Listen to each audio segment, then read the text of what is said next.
Friends, എല്ലാവർക്കും ഉഷസ് paradise four അനിമൽസിലേക്ക് സ്വാഗതം. ഞാൻ റിയാക്ഷൻ വീഡിയോ ചെയ്യാറില്ല. അത്രയ്ക്കും എനിക്ക് പറയണമെന്ന് തോന്നുന്ന ചില വീഡിയോകൾ, ഒന്ന് രണ്ട് വീഡിയോ ഞാൻ ചെയ്തിട്ടുണ്ട്. ഇപ്പോൾ ഞാൻ പറയുന്ന ഒരു റിയാക്ഷൻ വീഡിയോ എന്ന് പറയുന്നത് സോജൻ, അതായത് അച്ചായൻ എന്ന് വിളിക്കുന്ന ഒരു പുള്ളിയുടെ വീഡിയോ.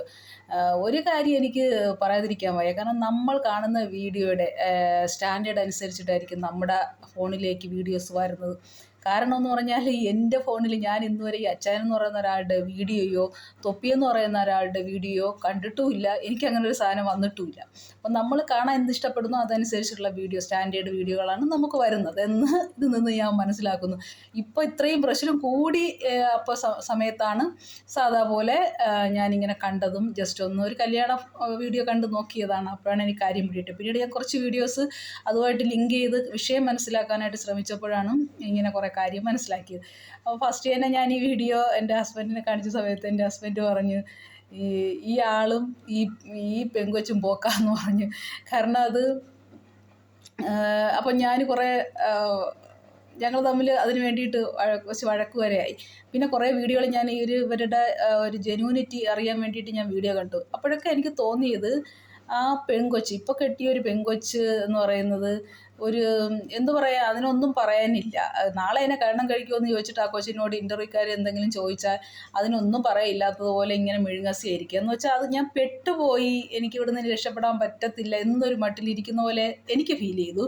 മറ്റുള്ളവരുടെ കാര്യം എനിക്കറിയില്ല, ഞാൻ എൻ്റെ കാര്യം മാത്രമാണ് പറയുന്നത്. അതുകൊണ്ട് നിങ്ങൾ അത് വെച്ച് എന്നെ വിലയിരുത്തരുത്. പിന്നെ അച്ചായൻ എന്ന് പറയുന്ന പുള്ളി, ആ പുള്ളിയും ജെന്യൂനായിട്ട് എനിക്ക് തോന്നിയിട്ടില്ല. പിന്നെ പുള്ളിയുടെ രൂപം, ആളുകൾ പറയുന്ന കുറ്റം, അതൊന്നും ഞാൻ അംഗീകരിക്കുന്നില്ല. കാരണം ഒരു ഇതിലും വികൃതമായിട്ടിരിക്കുന്നവർക്ക് നല്ല മനസ്സുണ്ട്. പക്ഷെ പുള്ളിയുടെ സംസാരത്തിലൊരു നല്ല മനസ്സുണ്ടെന്ന് നമുക്ക് തോന്നും. പക്ഷെ കുറച്ചുകൂടി അടുക്കുമ്പോൾ നമുക്ക് മനസ്സിലാവും പുള്ളി യാത്രക്കാരനല്ല. എന്തിലും ഏത് ലെവലിലും പോകാൻ പറ്റുന്ന ഒരാളാണ് എന്ന് മനസ്സിലാക്കുക. ഇതാണ് രണ്ടുപേരുടെയും ബേസിക്. പിന്നെ ഒരു ക്യാരക്ടർ ഇതിലൊന്ന് ജിനു, പുള്ളിയുടെ മുൻ കാമുകി.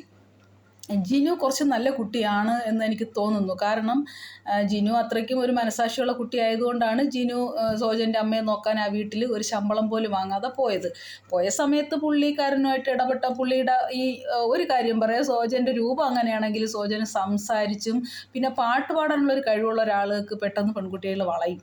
അത് വളച്ചെടുക്കാൻ പറ്റും. സംഗീതത്തിന് അത്രയ്ക്കൊരു മാസ്മരികതയുണ്ടല്ലോ.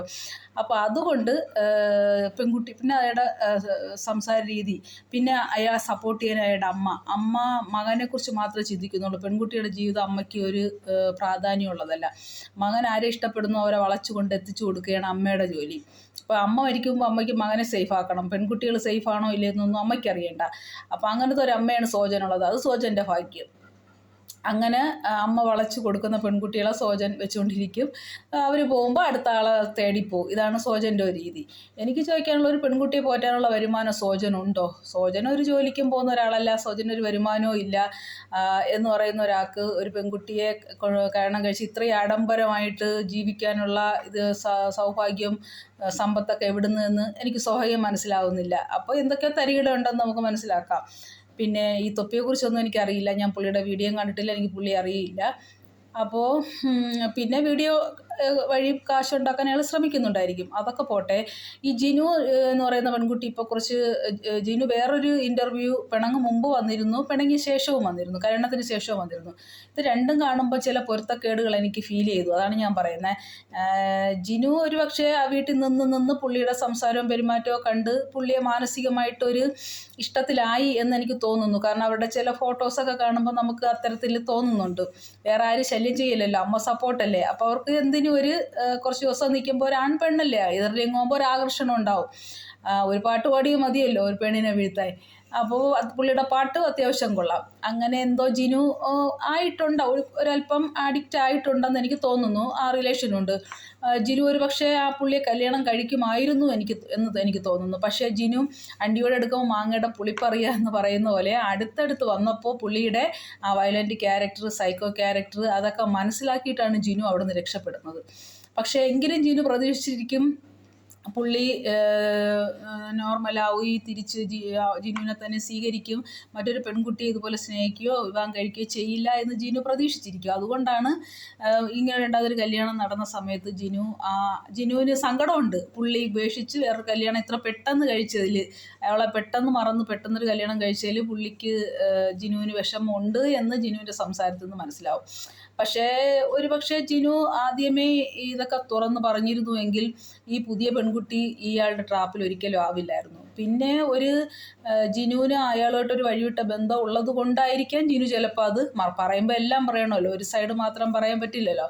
അതുകൊണ്ടായിരിക്കാം ജിനു മറച്ചു വെച്ചത്. എല്ലാ പെൺകുട്ടികളും അവരുടെ സ്വകാര്യത നിമിഷങ്ങൾ എല്ലാവരുമായിട്ട് ഷെയർ ചെയ്യാൻ ഇഷ്ടപ്പെടില്ല. അപ്പോൾ അതും നമ്മൾ മാനിക്കണം. അവളുടെ സ്വകാര്യത ആയതുകൊണ്ടായിരിക്കും അവൾ മറച്ചു വെച്ചത്. പെട്ടെന്ന് ഇത്രയും ചെറിയൊരു പെൺകുട്ടി അയാളുടെ ജീവിതത്തിലേക്ക് വരും എന്ന് ഒരിക്കലും ജിനു പ്രതീക്ഷിച്ചിട്ടുണ്ടാവില്ല. അത് ആ കുട്ടിയുടെ ഭാഗ്യക്കേടെന്നേ എനിക്ക് പറയാനുള്ളൂ. പക്ഷെ ആ കുട്ടി ഒരു ഹാപ്പി അല്ല എന്ന് എനിക്ക് പല വീഡിയോയിലും കണ്ടിട്ടുണ്ട്. ഒരു ഹാപ്പിയായ ഒരു പെൺകുട്ടിയുടെ ഒരു ആൻസറിങ്ങോ ഇരിപ്പോ അതിൻ്റെ ഭാവമോ ഒന്നും എനിക്ക് ഫീൽ ചെയ്തിട്ടില്ല. ഒരുപക്ഷെ ആ കുട്ടിയും ചിലപ്പോൾ ഈയിടെ തനി സ്വഭാവങ്ങൾ മനസ്സിലാക്കിയിട്ട് പോകാൻ ചാൻസ് ഉണ്ട്, മടങ്ങി പോകാൻ ചാൻസ് ഉണ്ടെന്ന് എനിക്ക് തോന്നുന്നു. ഇല്ലെങ്കിൽ അയാളുടെ ഭാഗ്യം. പിന്നെ കല്യാണ ദിവസം ഇയാൾ കാണിച്ച ഒരു ആക്രാന്തം, ഒരു അമ്പലനടയിൽ ചെയ്യാൻ പാടില്ലാത്തത്, ഒരു വിവാഹ സമയത്ത് ചെയ്യാൻ പാടില്ലാത്ത ഒരു വിവാഹ വീഡിയോ ഒക്കെ എന്ന് പറയുമ്പോൾ ഒരു പബ്ലിക് ഫിഗർ ആണ്.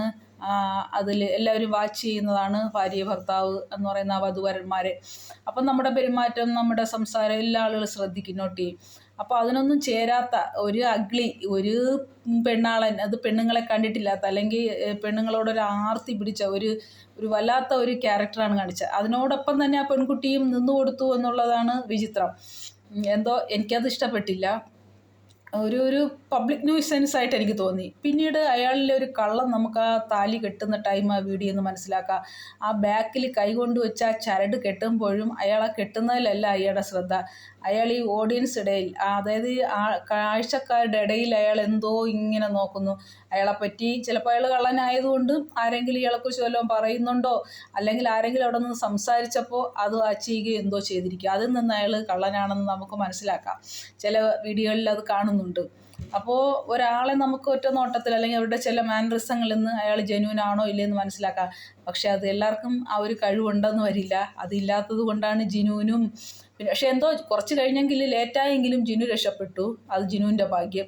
പക്ഷേ ഈ കുട്ടിക്ക് അതിനുള്ള ടൈം കിട്ടിയില്ല. ഈ വീഡിയോ ഒക്കെ കണ്ട് ആ ഒരു ഫെമിലിയറും ഒരു സംസാരത്തിൽ വന്ന ആ ഒരു ഇതും അമ്മച്ചിയുടെ ഷോപ്പിങ്ങും എല്ലാം കൂടിയായപ്പം ആ പെൺകുട്ടി പെട്ടുപോയി എന്നുള്ളതാണ്. 25 വയസ്സല്ലേ ആയുള്ളൂ. ചിലപ്പോൾ അതിൻ്റേതായ ഒരു പക്വത ആ കുട്ടിക്ക് വന്നിട്ടില്ല. പക്ഷേ പക്വത വരുമ്പോൾ ആ കുട്ടി ചിലപ്പോൾ വിട്ടുപോകാനും സാധ്യതയുണ്ട്. അപ്പോൾ എന്തായാലും എനിക്ക് ഈ അച്ചായനെന്ന് പറയുന്ന സോജൻ, ആ പുള്ളിയെ എനിക്കൊട്ടും എന്തായാലും പിടിച്ചിട്ടില്ല. അയാളുടെ സൗന്ദര്യമൊന്നുമല്ല, അയാൾ നന്നായിട്ട് പാടുന്നുണ്ട്, ഞാൻ അത് അംഗീകരിക്കുന്നുണ്ട്. നല്ല രീതിയിൽ പാടുന്നുണ്ട്, കേൾക്കാൻ നല്ല രസമുണ്ട്. അതൊക്കെ ചിലപ്പോൾ ചില കഴിവുകൾ അദ്ദേഹത്തിന് കാണും. പക്ഷേ അദ്ദേഹം ഒരു പേഴ്സൺ എന്ന നിലയ്ക്ക്, അല്ലെങ്കിൽ ഒരു വ്യക്തി എന്ന നിലയ്ക്ക്, അല്ലെങ്കിൽ ഒരു ഫ്രണ്ട് എന്ന നിലയ്ക്കൊന്നും എനിക്ക് അങ്ങോട്ട് തീരെ അയാളെ ദഹിക്കുന്നു. അതുപോലെ തന്നെ ആ അമ്മയും ഒട്ടും ദഹിക്കുന്നില്ല. അവരുടെ രണ്ടുപേരുടെ സംസാരത്തിൽ ഒരുപാട് പൊരുത്തക്കേടുണ്ട്. ഈ അമ്മയുടെ ചികിത്സയ്ക്ക് മരുന്നിന് ഇത്രയും രൂപ വേണമെന്ന് പറയുന്നു.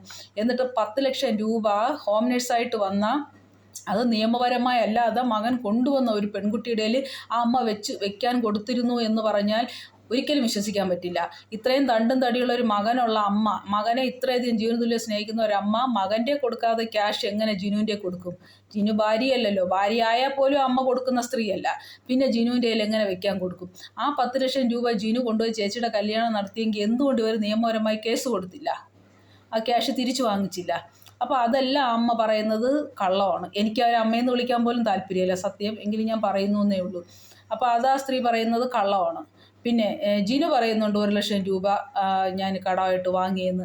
അതവർക്ക് തിരിച്ചു കൊടുക്കേണ്ട ഒരു കാര്യവും ഇല്ല. ജിനു കൊടുക്കരുത് എന്നാണ് എൻ്റെ അഭിപ്രായം. കാരണം ഇത്രയും മനസാക്ഷിപരമായിട്ട് ചെന്ന് അവരെ സ്വന്തം അമ്മയെ പോലെ അവർ നോക്കി, അയാളുടെ ദേഹോദ്ര ഏൽപ്പിച്ചു, അയാളുടെ എല്ലാ തരികിടയും അവർ സഹിച്ചു.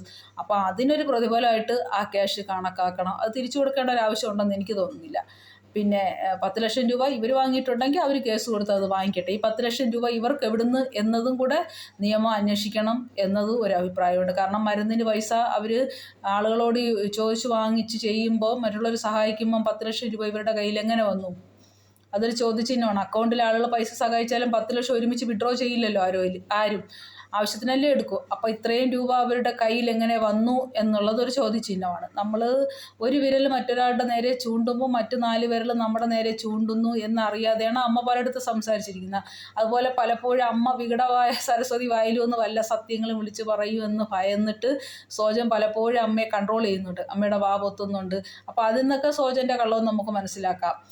സോജനൊരു എന്താ പറയുക, ഒരു മടിയനാണ്. അതായത് ദേഹം അനങ്ങാതെ മെയ് അനങ്ങാതെ ഇരുന്ന് ഭക്ഷണം കഴിക്കുന്ന ഒരാളാണ്. കാരണം സോജൻ്റെ മാമൻ്റെ മകളുടെ ഭർത്താവ് ഒരു വോയിസ് ഞാൻ കേട്ടിട്ടുണ്ടായിരുന്നു. ഒരു വീഡിയോയിൽ സോജനെക്കുറിച്ച് അയാൾ പറയുന്നുണ്ട്. ചുമ്മാ കള്ളം പറഞ്ഞ് പൈസകൾ വാങ്ങുന്ന ഒരു ക്യാരക്ടർ സോജനുണ്ട്. ജോലിക്ക് പോകാതെ ഒരു പത്തനംതിട്ടക്കാരി, ഒരു എറണാകുളംകാരി, അങ്ങനെ ഇതിനു മുമ്പ് 2 സ്ത്രീകളെ ഇയാൾ കല്യാണം കഴിച്ചിട്ടുണ്ട്. ഇപ്പം 3ാമത്തതാണ് ഇത് എന്ന് പറയുന്നുണ്ട്. അപ്പം സോജൻ ഒരു തട്ടിപ്പുകാരൻ തന്നെയാണ്. പൈസപരമായിട്ടായാലും പെണ്ണുങ്ങളപരമായിട്ട്. അയാളുടെ പേർക്ക് കേസെടുക്കേണ്ട ടൈം കഴിഞ്ഞു, അയാളെ ജയിലിൽ അടയ്ക്കേണ്ട ടൈമും കഴിഞ്ഞു. അപ്പോൾ നിയമം അതിൻ്റെ വഴിക്ക് പോകണം. അല്ലെങ്കിൽ ഇയാളുടെ തട്ടിപ്പിന് ഇരയായ പെൺകുട്ടികൾ ഇയാൾക്കെതിരെ കേസുകൾ കൊടുക്കേണ്ട ടൈം അതിക്രമിച്ചിരിക്കുന്നു. അല്ലെങ്കിൽ ചിലപ്പോൾ നാളെ ഈ പുതിയ ഭാര്യയെ കളഞ്ഞിട്ട് പോകുമ്പോൾ ഇയാൾ ഉടനെ അടുത്തൊരു പെണ്ണിനെ വലവീശി പിടിക്കാനുള്ള സാധ്യതയുണ്ട്. അപ്പോൾ ദയവേത് ഈ ഒരു സമയത്ത് ആരെങ്കിലും ഇയാളാൽ ചതിക്കപ്പെട്ടിട്ടുണ്ടെങ്കിൽ, പറ്റിക്കപ്പെട്ടിട്ടുണ്ടെങ്കിൽ കേസ് കൊടുക്കണം എന്ന് അല്ലെങ്കിൽ മറ്റൊരു പെണ്ണിൻ്റെ ജീവിതമാണ് വീണ്ടും അവിടെ ഹോമിക്കപ്പെടുക. ജിനു ഇതെല്ലാം പറയാൻ ലേറ്റായതാണ്. പക്ഷേ ജിനു ആ കല്യാണത്തിന് മുമ്പുള്ള വീഡിയോയിൽ ഇയാളുടെ ഇൻ്റർവ്യൂവിൽ വരുമ്പോൾ ഒരു പകുതി അയാളോട് 50% അയാളോട് കൂറ് പുലർത്തുന്നുണ്ട്. 50% ഞാൻ ഇടയ്ക്കിടയ്ക്ക് പറയുന്നുണ്ട്, ഞാൻ നിങ്ങളുടെ കള്ളി വെളിച്ചത്താക്കും എന്നൊരു ഭീഷണിപ്പെടുത്തുന്ന പോലെ ജിനു സംസാരിക്കുന്നുണ്ട്. പക്ഷേ ജിനു പൂർണ്ണമായും പറയുന്നില്ല. അപ്പോൾ ജിനുവിന് ഇയാളെ വീണ്ടും ജീവിതത്തിലേക്ക് വേണം എന്നൊരാഗ്രഹം ഉണ്ടായിരുന്നിരിക്കും. അതുകൊണ്ടായിരിക്കും ജിനു പൂർണ്ണമായും അതൊന്നും വിളിച്ച് പറയാത്തത്. ഇനിയും ഒരു റീജോയിനിങ്ങിന് സാധ്യത ജിനു പ്രതീക്ഷിച്ചിരിക്കും. പക്ഷേ ഇയാൾ അടുത്ത ഇരയെ തേടിപ്പോയി എന്നുള്ളതാണ് വാസ്തവം. എന്നിട്ട് അവളെന്നെ തേച്ചിട്ട് പോയി, ചതിച്ചിട്ട് പോയി. എങ്ങനെ ചതിച്ചിട്ട് പോയി? എങ്ങനെ തേച്ചിട്ട് പോയി? ഒരു ഭാര്യയല്ലാത്ത പെണ്ണിനെ, അത് മനസാക്ഷിയുടെ പുറത്ത് ശമ്പളം പോലും വാങ്ങാതെ അവരെ അമ്മയെ നോക്കാൻ വന്ന ഇന്നത്തെ ഈ ന്യൂ ജനറേഷൻ കാലഘട്ടത്തിൽ ഏത് പെൺകുട്ടി അങ്ങനെ വരും? ഞാനൊരു ഹോം നേഴ്സായിട്ട് ജോലി ചെയ്തിട്ടുള്ള ഞാനാണ്. ഒരു വീട്ടിൽ നമുക്ക് അപമര്യാദയായിട്ട് പെരുമാറ്റം ഉണ്ടായാൽ ഒന്നുമില്ല, നമുക്ക് സമയത്തിന് ഭക്ഷണം പോലും തന്നില്ലെങ്കിൽ നമ്മളെ വീട് വിട്ടു പോകും. ഞാൻ മരണത്തിൽ നിന്ന് രക്ഷപ്പെടുത്തിയ രോഗികൾ, എന്നിട്ട് പോലും ഒരു ചെറിയ വിഷയം ഉണ്ടായി നമ്മളപ്പോഴേ നമുക്കതിൻ്റെ ആവശ്യമില്ലല്ലോ, നമ്മളവിടെ നിന്ന് പോകും. പോയാൽ ഒരാഴ്ച കഴിയുമ്പോൾ അവർ മരണത്തിലേക്ക് പോകും.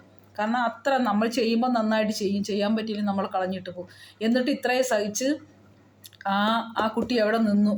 അപ്പോൾ അതിനോട് കാണിക്കേണ്ടത് അങ്ങനെയാണോ? ആ അമ്മയെ നോക്കിയതിൻ്റെ ഒരു നന്ദി ആ അമ്മയുടെ വായിൽ നിന്ന് വന്നിട്ടില്ല. ഇപ്പോൾ ഒന്ന് മരുമോളെ വാതോരാതെ അമ്മ പുകഴ്ത്തുന്നുണ്ട്. കുറച്ച് കഴിഞ്ഞ് ഈ മരുമകൾ പോകുമ്പം ഈ മരുമോൾക്ക് ഇന്ന കുറ്റങ്ങളുണ്ടായിരുന്നു എന്ന് ഈ അമ്മ പറയും, ഉറപ്പായും പറയും. അങ്ങനെയാണ് അവരുടെ ക്യാരക്ടർ. അപ്പോൾ ഈ അമ്മയും ജെന്യുവിനല്ല, മകനും ജെന്യുവിനല്ല.